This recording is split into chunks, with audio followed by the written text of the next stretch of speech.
Waalaikumsalam, silakan masuk.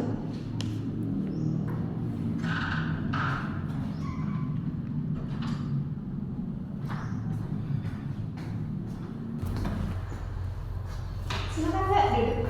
Terima kasih Bu. Ya, sebentar ya, saya ambilkan dulu minum.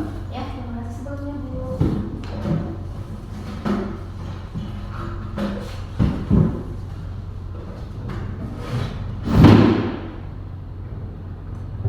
Silakan Mbak diminum dulu minumnya. Terima kasih Bu. Oke, baik. Sebelumnya saya mohon maaf, ini dengan Mbak siapa ya? Bahkan saya Resti. Oh, Resti. Mbak Resti yang kemarin kita janjian di WA ya? Ya, betul. Oh iya. Bagaimana tadi perjalanannya ke sini Mbak Resti? Alhamdulillah lancar Bu. Anaknya juga menikmati. Alhamdulillah ya. Kalau boleh tahu Mbak Resti tahu saya dari mana? Dari sendiri atau direkomendasikan? Kebetulan saya direkomendasikan sama teman Bu. Oh, direkomendasikan. Baiklah kalau kayak gitu, apakah Mbak Resti secara sukarela mengikuti konseling hari ini? Iya, saya sependapat Bu. Baik, bagus sekali kalau seperti itu. Sebelumnya perkenalkan ya, saya Ferensa Fauzia sebagai konselor di konseling di lembaga konseling ini. Salam kenal ya Pak ya? Iya Bu, salam kenal juga. Ya. Oh iya Mbak, sebelum konseling hari ini apakah Mbak pernah mengikuti konseling sebelumnya? Tidak Bu, ini pertama kalinya. Oh, pertama kali ya. Berarti sudah tahu mengenai tentang konseling itu sendiri atau belum? Belum Bu. Oh belum. Oke, kalau begitu saya izin menjelaskan dulu ya tentang konseling itu sendiri supaya nanti konsekuensinya Mbak lebih paham lagi. Baik. Jadi konseling atau konseling individual adalah proses pemberian bantuan yang dilakukan oleh konselor, di mana konselor itu di sini adalah saya kepada klien atau konsumen yaitu Mbak Resti secara face to face yang bertujuan untuk menuntaskan masalahnya Mbak ya. Jadi insya Allah hari ini kita akan secara bersama-sama mengetahui atau mencari solusi yang Mbak permasalahkan. Nah, selain itu juga konseling memiliki fungsi lain, yaitu memandirikan klien atau memandirikan konseling. Jadi kalau misalkan nanti Mbak memiliki masalah yang sama, Mbak bisa mengatasi masalah itu sendiri tanpa harus berhubung dengan saya. Sampai sini apakah Mbak ada yang ingin ditanyakan? Cukup Bu, saya paham. Baik, saya lanjutkan ya Mbak ya. Di dalam konseling ini ada kunci ya. Kunci dari konseling itu sendiri adalah asas kerahasiaan. Dimana di sini nanti masalah Mbak yang akan diceritakan kepada saya itu Mbak nggak usah khawatir apa sih masalah itu akan tersebar atau bagaimana. Mbak nggak usah khawatir, itu semua akan kami rahasiakan ya. Jadi tidak akan diketahui oleh orang banyak ya. Itu asas kerahasiaan ini juga sangat penting dalam hal kepercayaan. Apakah Mbak percaya kepada saya? Saya percaya Bu.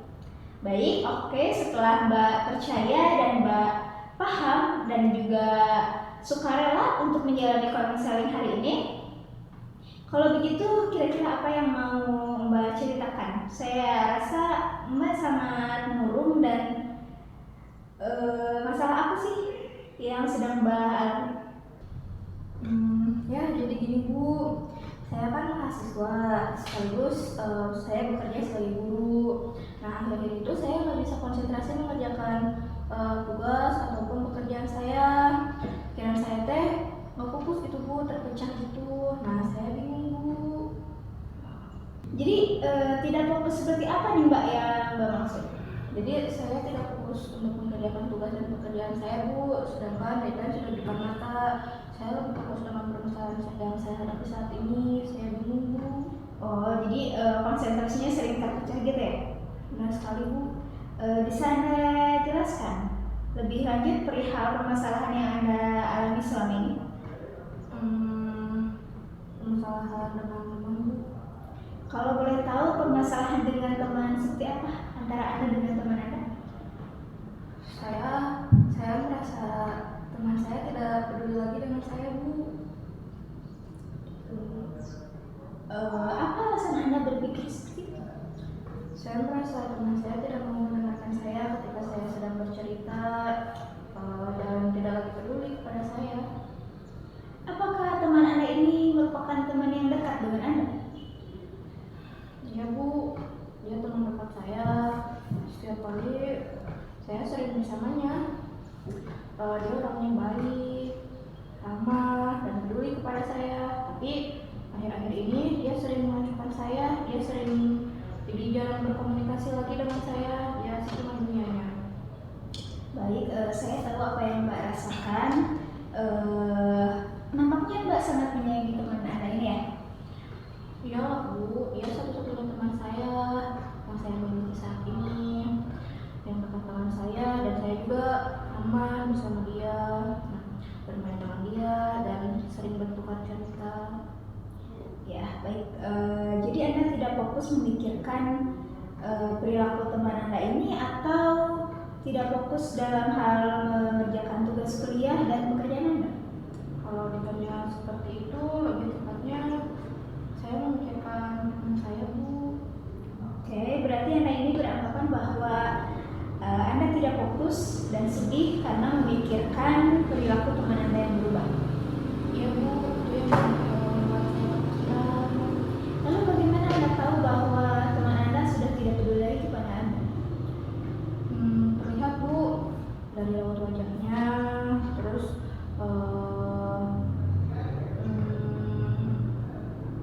dia seperti tidak biasanya, Bu. Apa dia juga seperti itu kepada teman yang lainnya? Kalau masalah itu, saya belum mencoba bertanya kepada teman yang lain sih, Bu. Apakah memang sikap dia hanya seperti itu kepada saya atau kepada teman-teman yang lain? Mungkin nanti saya coba tanyakan kepada teman-teman yang lain. Oke, saya mengerti apa yang Anda rasakan, tapi itu mungkin bukan salah satu yang harus Anda fokuskan saat ini ya. Mungkin Anda hanya harus memikirkan salah satu dari beberapa permasalahan yang Anda rasakan. Bagaimana? Iya juga sih, Bu. Saya juga mau fokus ke perkuliahan dan pekerjaan saya. Oke, lalu perihal teman Anda yang menurut Anda itu berubah sikapnya, itu apakah berdampak pada kinerja Anda? Kalau saya pikir lagi, mungkin untuk saat ini tidak berdampak sih, Bu, pada kinerja saya. Oke, kita kembali pada permasalahan kuliah dan pekerjaan Anda ya. Nah, saat ini kan Anda ingin fokus dengan perkuliahan dan pekerjaan Anda yang sempat terhambat. Sejauh ini apa yang Anda lakukan untuk mengatasi masalah tersebut? Untuk saat ini sih, saya berusaha menghilangkan pikiran-pikiran yang gak penting, yang mengganggu kinerja saya di bangku perkuliahan dan pekerjaan saya. Ya, saya baiklah. Lalu Saya akhir-akhir ini sering melakukan kegiatan-kegiatan untuk merefresh pikiran saya. Saya menonton, membaca, dan olahraga yang membuat saya merefresh otak saya. apakah kegiatan-kegiatan tersebut dapat membuat Anda fokus kembali pada pekerjaan dan kuliah Anda?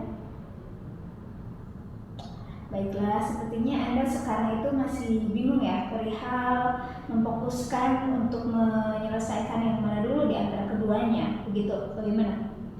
Begini, Bu, mungkin saya harus lebih rajin lagi dengan membagi jadwal dan membagi rutinitas yang serta mengurutkan apa yang lebih mendekati ke deadline. Kira-kira bagaimana menurut Ibu?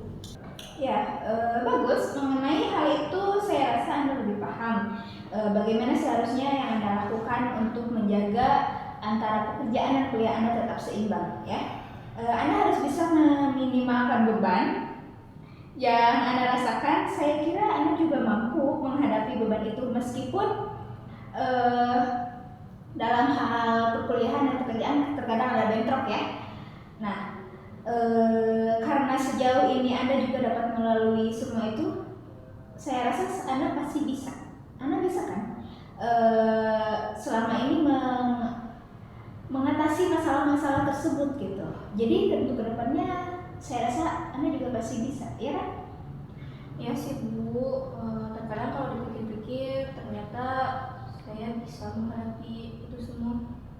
Iya, karena itu semua kan kemauan dan kemampuan Anda juga. Anda bertekad untuk melalui segala beban yang Anda rasakan. Buktinya sejauh ini Anda bisa kan melalui itu semua? Bisa Bu. Ya, nah itu bagus sekali. Bagaimana? Apakah Anda masih bingung untuk saat ini? Untuk saat ini tidak sih Bu, saya merasa mempunyai sedikit gambaran mengenai apa yang harus saya lakukan untuk menangani masalah ini. Oke, bagus sekali. Lalu apa rencana Anda ke depannya? Mungkin saya akan membuat jadwal untuk mengerjakan tugas kuliah dan pekerjaan saya. Nah, setelah itu untuk masalah teman saya akan menanyakannya langsung tentang sikapnya agar tidak salah paham dan menjadi beban pikiran saya. Oke, saya sangat mengapresiasi ya apa yang akan menjadi rencana Anda ke depannya. Setelah kita berdiskusi seperti ini, bagaimana perasaan Anda saat ini, Mbak? Untuk saat ini saya merasa lega Bu, karena ada seseorang yang mau mendengarkan cerita saya. Oke, untuk kali ini mungkin bisa kita simpulkan ya tentang konseling hari ini. Pembicaraan kita hari ini, Anda memiliki permasalahan tidak fokus dalam menghadapi perkuliahan dan pekerjaan. Anda juga merasa bingung dan tidak nyaman dengan perilaku teman Anda yang berubah, ya.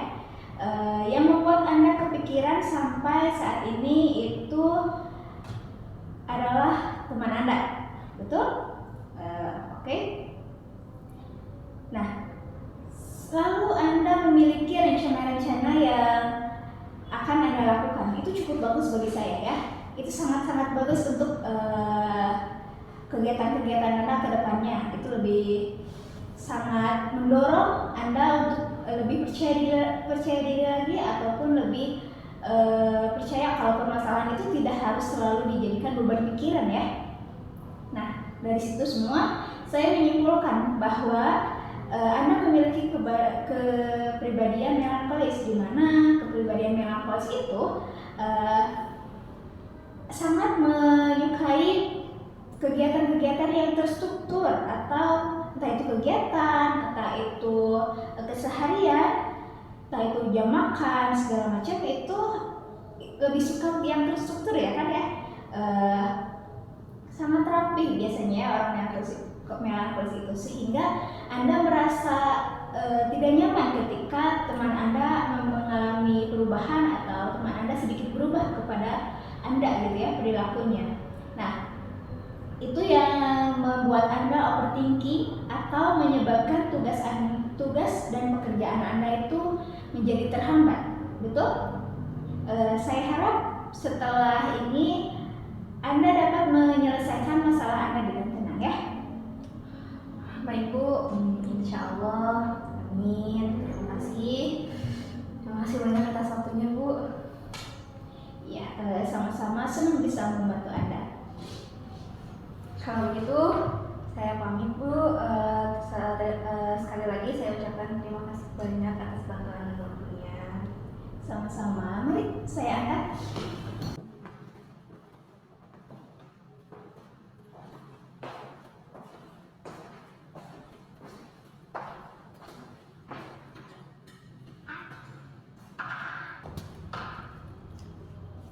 Terima kasih Bu. Assalamualaikum. Waalaikumsalam. Terima kasih kembali.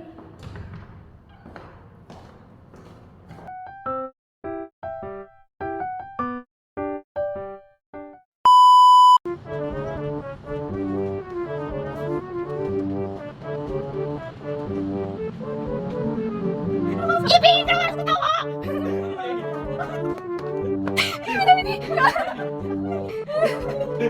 Ngobrolnya agak banyak kayak tadi ya, kayak gini terus langsung kayak ya udah. Nah, aku gini kayak, aku punya kenalan terus gini sama ambil dompet, terus ini nih, aku gini gitu. Enggak tahu ini, aku punya ini. Kampus sepi guys. Kampus hanya anak anak kita. Bibi, bye.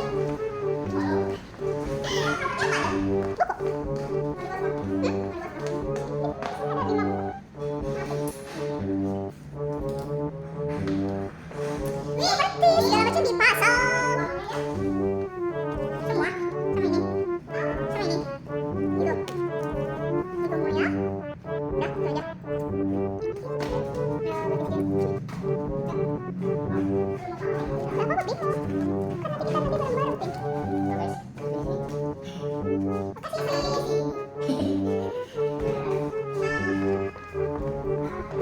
Bulak balik lagi. Kemana lagi kita?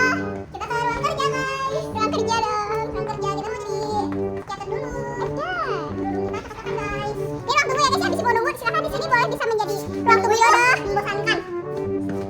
Menunggu jodoh, menunggu ketidakpastian. Apa-apa, sok. Ada apa bu? Gak apa-apa, gak apa-apa. Ini kertas.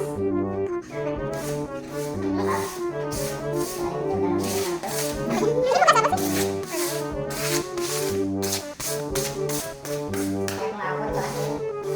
Kayaknya ini ruang apa sih, ruang dosen? Ini ruang apa sih? Ini ruang mahasiswa. Ini kan? Shalom, shalom. Bisa dong? Boleh. Tapi kalau tumbang satu tumbang semua. Mas kamu udah berat. Iya. Udah gini aja ya kayak yang di video ini tidak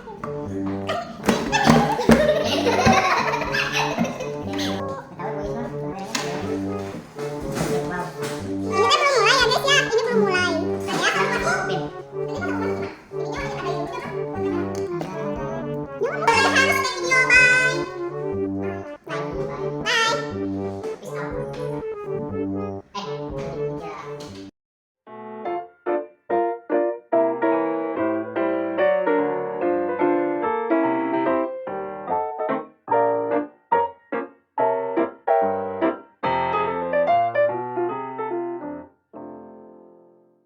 Audio Jungle.